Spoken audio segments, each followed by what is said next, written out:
commencer, puisqu'on apprenait hier que le groupe de librairie Gibert va demander son placement en redressement judiciaire. Eh oui, Gibert, une institution, la librairie des écoliers et des étudiants, entre autres, à Paris, bien entendu, à Saint-Michel, qui compte aujourd'hui 16 magasins dans 12 villes différentes et emploie 500 salariés.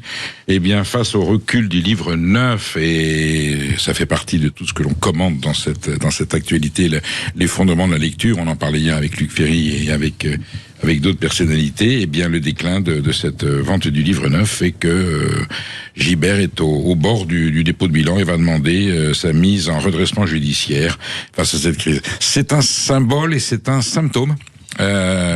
Vraiment, alors je sais pas s'ils vont pouvoir s'en tirer, mais enfin c'est vraiment le constat que les jeunes ne lisent plus là où ils devraient lire, c'est de la lecture scolaire et universitaire. Évidemment, on remplace ça par de l'écran, et à l'intérieur de l'écran, allez savoir ce qu'ils vont lire, alors que chez Gibert, on avait du quoi nous mettre du plomb dans la tête et des références culturelles dans le cerveau, pourvu que cette maison s'en tire et qu'un jour nous retrouvions l'espoir de voir Gibert intellectualiser la jeunesse française avec de beaux récits, avec de beaux textes, avec de beaux ouvrages. Et vous remarquerez, Perico, qu'on parle davantage et plus facilement de Master Krusty que des librairies qui ferment. Que ça mobilise beaucoup plus chez les politiques. Pas chez nous en tout cas. Le